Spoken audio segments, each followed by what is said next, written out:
With just 10 days left of the transfer window, the clock is ticking for Arsenal Football Club. But have they today made an offer to sign a new goalkeeper? Also, what's the latest on Dusan Vlahovic and after Thomas Partey's red card? And are Arsenal set to offer Mikel Arteta a new contract?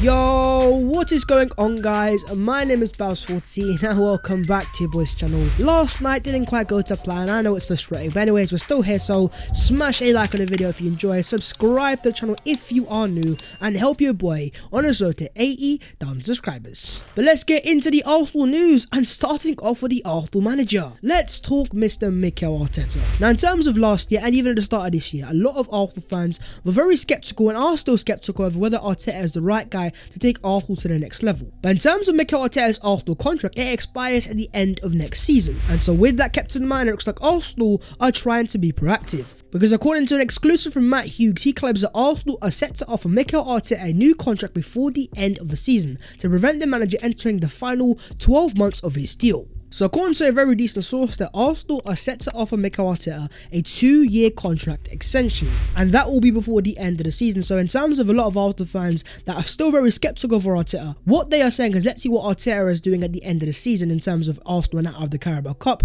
out of the FA Cup. If Mikel Arteta can get Arsenal back into the Champions League places, I think Arsenal will of course renew his contract. But in terms of Arsenal Football Club and the Chiefs behind the scenes, these guys are still convinced that Arteta is the right guy, so much so that they want to put that contract on the table as soon as possible before the end of the season. The report claims that Arteta's off-field leadership has impressed executives at the Emirates, with Arteta playing a key role in persuading players to take temporary pay cuts at the start of the pandemic and robustly defending the club's reputation during the row over the COVID call-offs. I don't think it's a secret in terms of the Arsenal executives, they've always been massive fans of Arteta. These guys have always backed the Arteta project, whether that be the owners in terms of financially, last transfer market Arsenal were the highest spenders, but also in terms of every time Arsenal have gone through a bit of a blip, losing games, and especially last December when Arsenal was sat in 16th, there was not a single report that came out that claimed that Arteta was under even an ounce of pressure. And most importantly, in terms of the Arsenal owners, they keep backing Arteta financially, not just in the last window, but also in this window. They have given the so-called Arteta project the chance to spend 70 million euros on a striker in January. Let's just say the Arsenal board and the executives are heavily invested in Mikel Arteta stocks. But there is also another very key point as well, because the Mail claimed that Arsenal are also very conscious that the expiry date of Arteta's contract in the summer 2023 coincides with Pep Guardiola's planned departure at Man City, and continued improvement for Arsenal could see him emerge as a successor. There is no secret that Man City do like Mikel Arteta. He was Pep's right-hand man, he won trophies there and was a massive part of their 100-point season. And there's also been very reliable sources confirming that City are looking at Arteta as a long-term Pep Guardiola replacement. And so in terms of Arsenal, with that all kept in mind, I think they realise, with Arteta being potentially a man in demand, despite the need for Champions League football, they trust so much in this manager that even without Champions League football and no trophies this year, they are willing to continue to back the Mikel Arteta project. And that's because they see the signs of the cultural changes, the team's changes, and the upward trajectory as well. But I know in terms of you guys, you'll have a lot to say, so let me know your own thoughts on Arsenal potentially offering the Arsenal manager a 2-year contract extension before the end of the season. Is this something that you're for, or are you against? Okay, let's get into the transfer news, and starting off with a goalkeeper out of the US of A. As breaking news coming out of ESPN claims that Arsenal have put in a strong bid for goalkeeper Matt Turner, who plays for MLS side New England Revolution. And the report was also co-signed by Mr. Here We Go Fabrizio Romano, who says that Arsenal and the New England Revolution are in direct contact for Matt Turner deal. Negotiations are on and talks will continue in the coming hours. Personal terms have already been discussed and it's not an issue, it's a club negotiation now. Leno could also leave soon. So us Arsenal fans have been on our knees begging for a striker, begging for a midfielder, and here Arsenal are trying to sign a brand new goalkeeper. Now in terms of the player himself, Matt Turner, he is a US international. I believe he is 29 years of age, but I don't watch the MLS, so I can't give you guys any sort of in-depth scouting reports. But in terms of the goalkeeper himself, he won the 2021 MLS Goalkeeper of the Year, and he also seems to be a bit of an Arsenal fan as well, because here's a tweet back in 2016 where he congratulated Leicester City on their title win and says, "Drink it all in, Tottenham out there being classless as ever, come on you Gunners." So he's an Arsenal fan and he's one won the MLS Goalkeeper of the Year award, but again, if Arsenal were to sign him, this guy would be a number 2 because Leno looks set to leave Arsenal. And this was confirmed by Chris Whitley, who confirms the burnt Leno is close to leaving the club, as reports have claimed that Newcastle are looking at burnt Leno. The German international wants an exit after losing his place to Aaron Ramsdale. Now, in terms of burnt Leno, I can completely understand why he wants to leave Arsenal. At the age he is, the peak of his powers, not being Arsenal's number 1 goalkeeper, and the fact that Arsenal are now out of all cup competitions, where exactly is burnt Leno going to play? So with that kept in mind, I think he's now pushing for a transfer, and therefore he's pushing Arsenal to sign a brand new backup goalkeeper. So now it's down to Newcastle to put the money on the table for Leno, but also in terms of Arsenal, my friends, let me know your thoughts on the US international goalkeeper Matt Turner, and to the US Arsenal fans that have watched him play, or any Arsenal fans that watched him play, is he a goalkeeper that you guys want to see Arsenal sign? Fabrizio Romano says more on the Arthur Melo deal. He says after a meeting between Arsenal and his agent today, Juventus have asked for an 18 months loan plus buy option to let Arthur leave. Arsenal have only offered a straight loan until the end of the current season. The player is keen on a move, but nothing is yet agreed. So in terms of Juventus, they want Arsenal to sign Arthur Melo, take him on board, pay his wages and have him for 18 months, 1.5 years. But I just don't think Arsenal see Arthur as a long-term Arsenal player. I think they see him as a short-term resolution until the end of the season, and come the summer transfer window, that's when they'll spend big and sign a brand new central midfielder instead. And also the fact that Juventus have now started Arthur in their last 2 games is kind of a point towards Arsenal Football Club.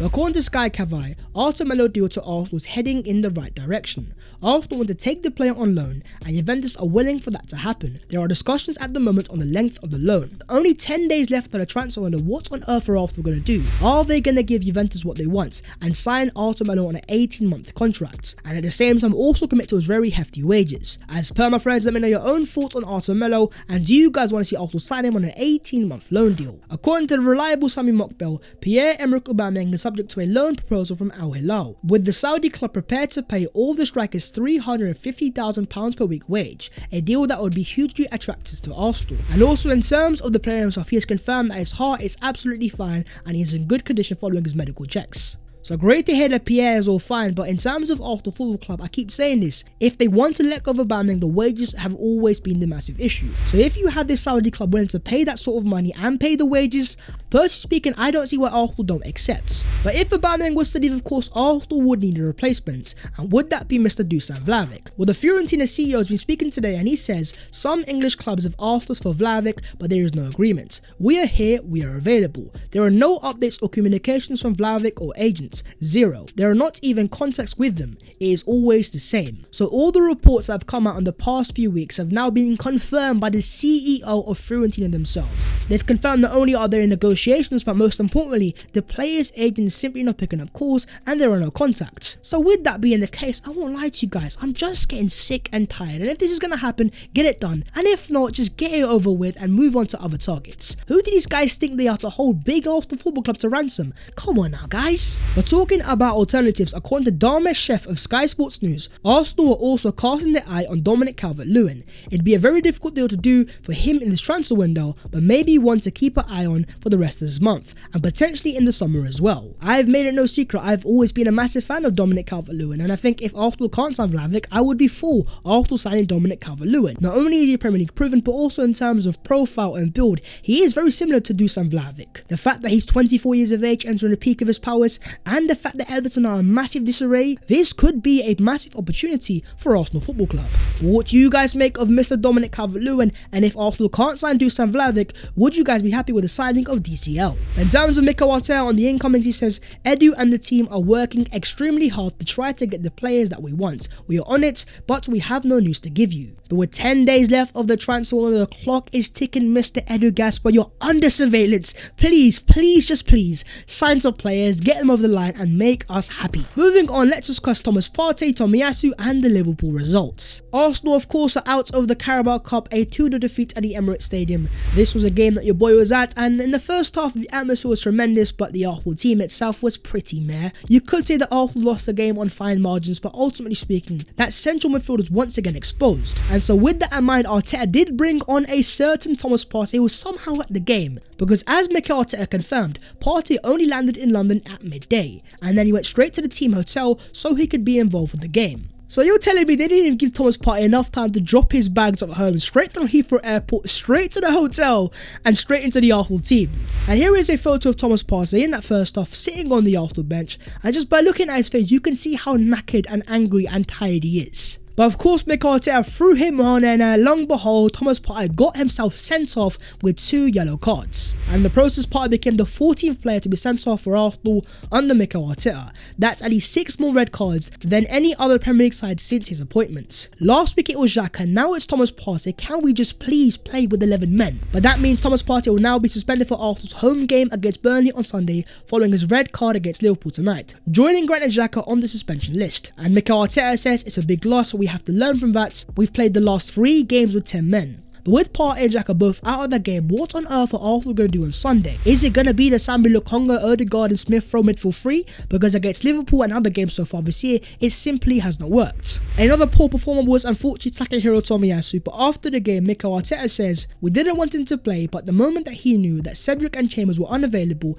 he said he wanted to play. It wasn't the best game for Takehiro Tomiyasu, but when I heard the fact that he had not trained a single time in the entire week to start up against a very decent player in Diego Jota, it was never going to be easy, so you know what, I still respect Tomiyasu for playing in the first place. And I also kind of want to say the same for Thomas Partey as well. Even though Burnley at the bottom of the table, my friends, I can't lie to you guys, I am low-key worried. So let me know your own thoughts on Thomas Partey, Tomiyasu and your thoughts going into that game. Okay, let's move on to the other Arsenal news today. Starting off with an Arsenal player on fire at AFCON, look away Thomas Partey, we're talking Nicolas Pepe. When his last game against Algeria, played 85 minutes, had 39 touches, scored a goal, got an assist, completed 18 passes, made 2 key passes, 1 tackle and 1 clearance. And also in the process, he knocked out a certain Riyad Mahrez' Algeria, the holders of the African Cup of Nations at the group stages. Even though things haven't worked out for him at Arsenal, I think it's just great to see an Arsenal player go out there, grow in confidence and show his overall ability. Jurgen Klopp, speaking after the game yesterday, says, Martinelli, by the way, everyone should remember that name. He's an outstanding player. On one hand, I appreciate the compliments, but also on the second hand, Jurgen, I can see exactly what you're trying to do. Yeah, Mo Salah's starting to age, Sadio Mane's starting to age, you're seeing the Brazilian star boy Pele's got to rip up Trent Alexander-Arnold. Keep it moving, my friend, because you are not touching our Brazilian star boy. And finally, in terms of Arsenal's next 6 fixtures, we've got Burnley at home, Wolves away, Brentford at home, Watford away, Leicester at home and Aston Villa away. The fact that Arsenal are now out of all cup competitions, we only now have the top 4 to play for. And looking at those 6 games, even though some of them are going to be tricky, at the same time in my eyes, I think they are very winnable. The top 4 is just so important, and for Mikel Arteta, for me, he needs to provide that to get the entire support of the Arsenal fan base. But in terms of yourselves, do you guys think that Arsenal will make the Champions League places come the end of the season? But that is the video there and there. If you guys have enjoyed, make sure to go down there and smash a like on the video, and also do subscribe to the channel if you are new. If you would like to follow your boy on them social medias, then the links will be down below in the description. But that was the latest episode of the Transfers FC. 10 days are left of the window. Mr. Edu Gaspar, TikTok, please just sign some players. Anyways guys, I'll see you guys next time. A bit.